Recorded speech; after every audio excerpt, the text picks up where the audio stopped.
Hi, I'm Ciara McCarthy, sports editor of the Southern Star newspaper, and our weekly look at what's coming up in this week's paper. I'm going solo today because John Bohan is absent, so we'll just continue on, we'll push on there. I suppose the big news of the past few days, the draw for the various Carbery Championships was made last night in Dunmanway, and there's some cracking draws coming up in the Junior A football where there's relegation for the first time. Well, it's back in now.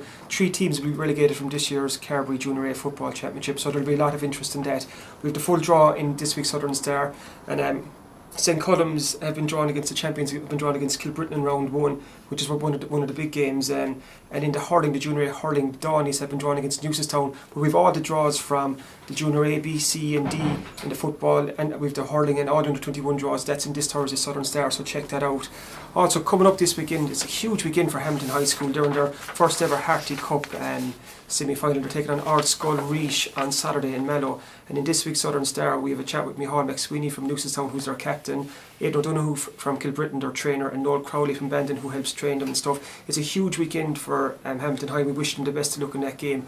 Also kicking off this weekend, there's a small matter of the Alliance Football League, and Brian Cuthbert named his league panel last night, and there was a large sprinkling of West Cork fellas in there, and one of those fellas in there is Castletown Bears, Andrew O'Sullivan.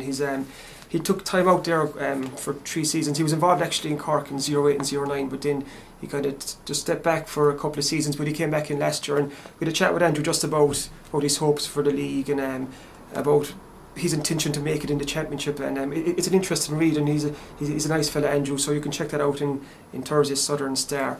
And also we've a lot of different sports covered, and from trotting to soccer to rugby. And in rugby terms, it was a bad weekend again for Skibbereen last weekend. They lost to Kilfeacle in the Munster League. They're still third from bottom, and they're in relegation trouble. They have a few crucial games coming up. A home game against Muskerry this weekend. It's nearly a must win because they're travelling to Kanturk a few weeks after that. So for that and a lot more, check out this Thursday Southern Star sports section.